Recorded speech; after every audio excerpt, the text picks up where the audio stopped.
looking for hybrids right now. I'm going to type for crappie, see what's hanging around.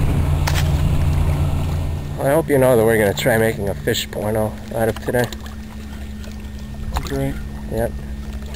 Nice drum, okay. Here we are waiting, Clinton Lake. Frank was just perplexed and thought that it was a sniper. Oh, for sure. Wow. It could be. We're taking them. Oh well.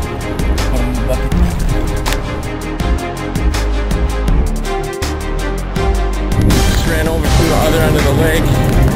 Frank just gets this pig.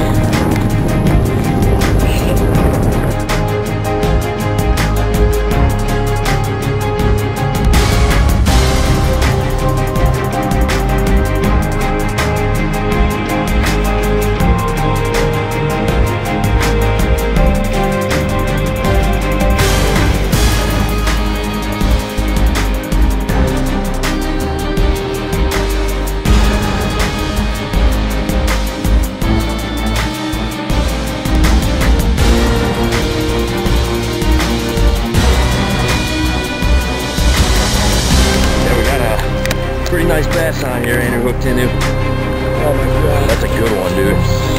That is a good one. It's at least 19. Oh, he swallowed it out of it. Swallowed the shit. Oh yeah, that's 20. That's a 20, I'd say. Get that mouth. Look at that sucker. Oh my god. That's the first decent one of the year. I barely hooked either. Jesus, that's a beast. That's a tank. Look at that sucker. Oh yeah. Unbelievable. We can measure. I got That was my biggest bass ever out of a pond in Illinois. Are you serious? That was my biggest bass ever out of Illinois. And I got a tournament coming up in 1 week from now, so hopefully I can get some of these.